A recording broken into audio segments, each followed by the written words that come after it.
okuyimbulwa kwa Muwanga Kivumbi na byonna ebiriwo oba ebikoleddwa ng'amaze okubeera ng'ayimbulwa bikuleetera okwewuunya nti oba Uganda ddala mulimu amateeka, kubanga okusooka beegaana kuba UPDF n'olunaku olwokusatu lwe bamuyimbudde ebadde yeegaanye dda nti temulina nawe emanyi waali.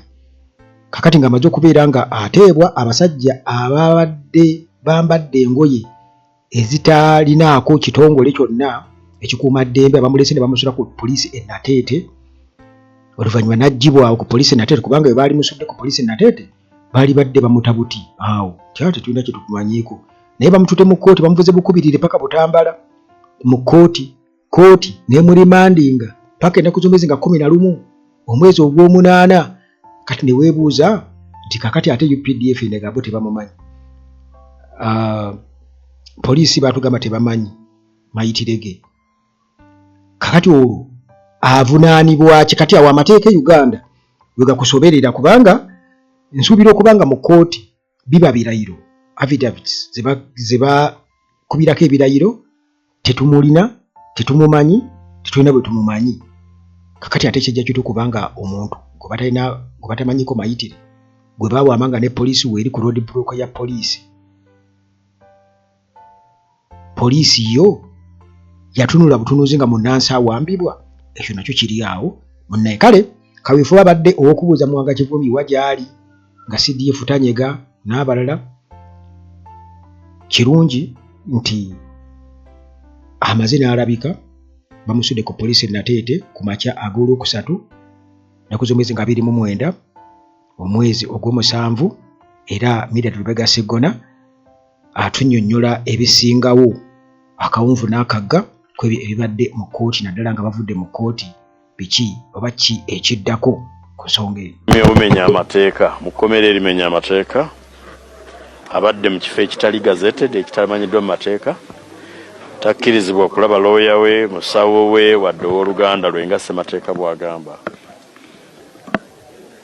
Omulamuzi ne tumutegeeza nti gavumenti yetupapizza olwaleero bamujje gye babadde bamukweka bo bajje babadde bagaanye n'okutegeeza kkooti okuva lwe twateekayo okusaba mu kkooti enkulu ennaku z'omwezi 16 omwezi gw'omusanvu. Gavumenti yagaana okwogera wa gyemukuumira. Abasirikale owa poliisi n'omusirikale w'amagye nga bamwegaana, naye olwaleero tebatubuulidde oba bamulonze ku kkubo okusobola okumuleeta wano, nga tebatuwadde na budde kunoonya mpapula kuba babadde bamanyi nti tetujja kusobola kuzifuna, naye tusobodde okuzifuna mu kaseera mpaawukaaga okuva e Butambala waabwe ne ku kibuga leader of the opposition omulamuzi ow'ekitiibwa n'olunaku olw'enkya talubawadde n'abawera ddala obudde obuwera paka nga 11 omwezi gw'omunaana kwegaye kyatandika ng'okuwamba kakati kyekivuddemu rimande. Tubadde n'okweraliikirira kungi olw'okubeera nga munnaffe tumunoonya tetumulaba. Olwaleero wadde waawo ng'omulamuzi tatubuulidde komera mwamurimandinze mwamutwatutte kwa limanda, naye waakiri tumanyi ow'okubuuza Dr. Johnson Byabashaija kuba yakulira amakomera gonna mu Uganda eyali afudde bw'alemala. Naye kyamukisa mubi nti kati tuteekeddwa mu mbeera ejaguza n'okumanya munnaffe gye bamusibidde naye nga sitiri musibe, kubanga tubadde tumanyidde nti abantu babasibira gye tutamanyi. Tubadde tumanyidde nti abantu bwe basibwa bakubwa. Twandyagadde nnyo okwegayirira abatusinga amaanyi nti ekituufu ky'amaanyi, era tukkiriza bwe tuba tubadde tetulangiriranga nti tukkiriza nti gavumenti y'amaanyi, naye tugisaba kukolayo kikolwa kimu, waakiri kimu ky'amagezi kyokka. tugambe nti nga bagoberera amateeka. Atagoberera mateeka talina ntobo kukwasisa mateeka. Munnaffe tumusaasira, tumusabira era tujja kukola ebisoboka mu mateeka okulaba nga tumununula. Weesabire nga bw'osabira. Gavumenti erina okukolayo ekintu kimu kyokka, ekoleyo ekintu ekyamagezi waakiri kimu. Ako nkakutte bakoleko ku kyamagezi waakiri kimu, naye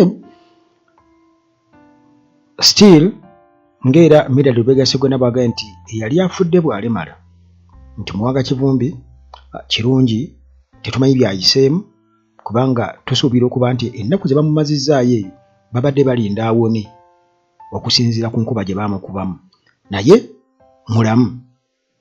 mulamu.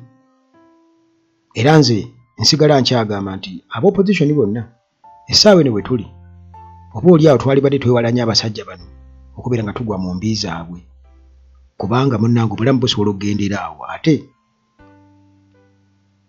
bw'ofa oba ofudde ate bo munnange tebalina nsonyi kasaba nga be bali mu buyinza, kubanga tebakolangayo kyamagezi. Buli kimu kye bakola kati kya kisiru ng'era Mildred Lubega Sseggona bw'agambye. Kakati weewuunye nti UPDF ennaku z'omwezi nga 29 omwezi ogw'omusanvu babadde kye bajje balage High Court nti Muwanga Kivumbi tebamanyi ku byakuwambibwa kwe oba okubaako wonna we bamudetainize oba bamuterese, tebalina kye babimanyiiko, tebamanyi ng'ennaku ziweze 19 kasookedde nga abulawo. Kakati UPDF esooka nga yeegaana temuwambangako era temulina bwe batugambye.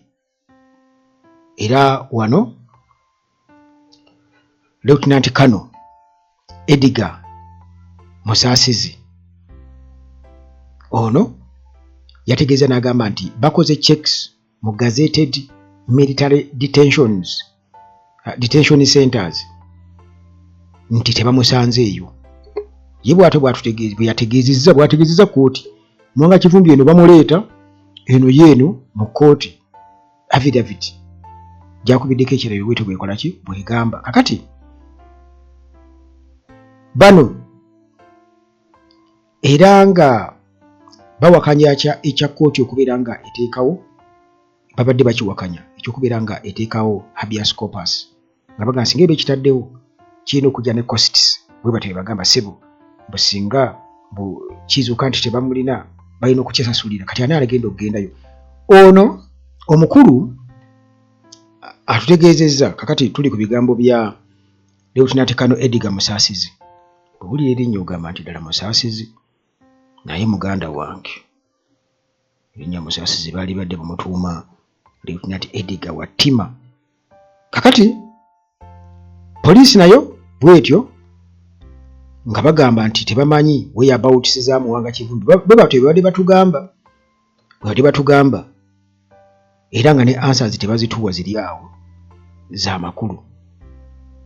Kakati bo nga Uganda People's Defence Forces nga tebamuwambangako Kivumbi era tebamulina, naye jjukira nti bagenza okukola bino byonna nga ate Kivumbi akola ki aleetebwa. Kakati mu affidavit gye bakoze mu High Court Civil Division wano mu Kampala nga baddamu barespondinga ku wa Kivumbi gyali ne obwetaavu bwa habeas corpus, ekiragiro kya kooti nti bamuleete oba mulamu bamufu, era nga engeri gyekiri nti bino byonna biba byolekezebwa Chief of Defence Forces, Inspector General wa Police, Attorney General okubeera nti baleeta Kivumbi mu kooti. Kati Lieutenant Edgar Musaasizi, UPDF Director of Civil Affairs, wali ku Military of Defence and Veteran Affairs, ono yalakubye ekirayiro kulwa Chief of Defence Forces nga akakasa nti High Court bwe yawa Kivumbi bail bo tebamanyi ate biki byamutuukako oluvannyuma ebyokuddamu okukwatibwa tebimanyi bw'atyo bw'agambye era n'agamba nti tewaliiwo wonna ye mbuye kennyini yatambudde tokya chemba ku tokya chemba oba safe house ku safe house naye talinaawo bwe yamusanze mbuye kennyini tetumanyi nti oba ewa Muhoozi nayo yagenzeeyo kubanga batugamba nti bo bennyini nga tesi Muhoozi yekka waliwo n'abalina zitokya chemba mu mayumba gaabwe abalala naye yayogera ku gazetted mu UPDF gazetted kati UPDF kye yafuuka tetukimanyi naye ekyo kyalibadde kyongera okumulaga nti UPDF kakati yafuuka kattiro yafuuka tokya army kira army eri bannayuganda mu kifo ky'okubeera ng'ebakuuma n'ebintu byabwe kubanga kaweebuuze bwe baba nga babadde tebamulina kati poliisi temulina UPDF badde temulina kakati olwo abamuvunaana essaawa eno okubeera nga bamututte okubeera nga bamuteeka ku limanda beebaani era abamuleeseewo beebaani bamuvunaana ki bwe baba nga balina kye bamuvunaana kiri mu mateeka okumukuuma okumutwala ne waba nga poliisi temanyi UPDF temanyi kale n'abalala bonna tebamanyi obwetaavu bw'okununula eggwanga lino bwali badde buva mu ango ng'ezo bannayuganda mwena ne mutegeera tikituufu eggwanga lyetaaga kununula okulijja mu mikono gy'abalusibira mu bbwa kakati abo bannaffe abafaanagana n'abo abatulugunya bo nabo baali badde bategeera nti bano betutulugunya kale newankubadde naffe kituufu tetulina magezi omuntu ne bamutulugunya twagala asiime busiimi twagala yeebaze bwebaza nti mwebale kuntulugunya naye ate bo bakole ki